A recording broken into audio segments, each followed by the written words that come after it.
Бүгінгі істейтін тамағымызға 2 баклажан, кішкене капуста, тауықтың еті, сәбіз, пияз, 1 кеседей сүт, шамалы ұн және кішкене сары май керек. Баклажандарымызды осылай ұзыннан, сосын ортасынан бөліп турап шығамыз. Қызып тұрған майға баклажандарымызды пісіріп аламыз. 2 жағынан турып аламыз.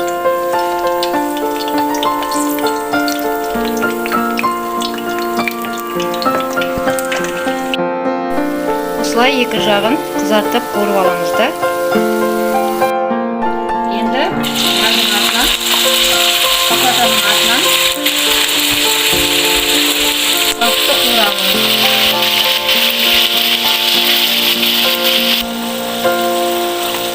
Артынан пияз салып, пиязды қуырамыз. Артынан капуста,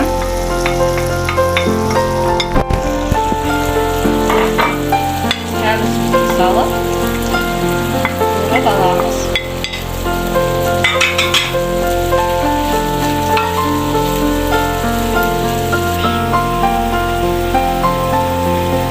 Шамалы жартырастай тұз саламыз.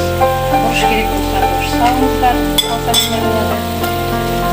Жетіп шала піскенше осылай қуырып аламыз. Шамалы томат қосып жібереміз. Енді тұздығымызды дайындап аламыз. Шамалы 100 граммдай май саламыз.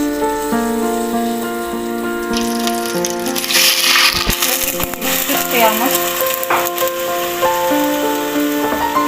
Араластырып тұрып, шамалы ұн қосамыз.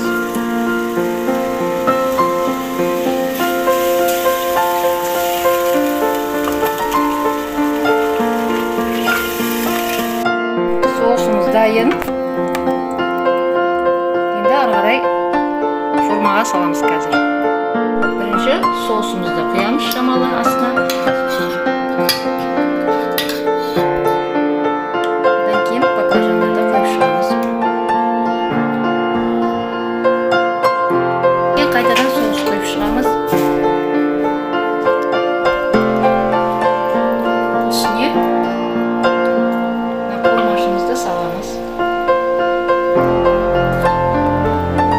Қайтадан соусымызды құйып шығамыз. Осылай барлық заттарымыз біткенше бірінен соң бірін слой қылып жасап шығамыз.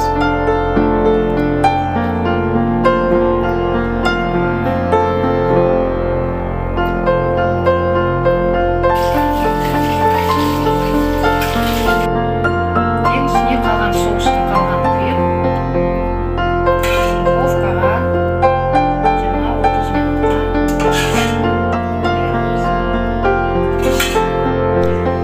баклажан запеканкамыз бітті, дайын. Бұл запеканкаға күріш, гречка, немесе вермишель, немесе пюре, картофельный, картоптан пюре, кез келген гарнирді қосып бірге берсеңіздер болады.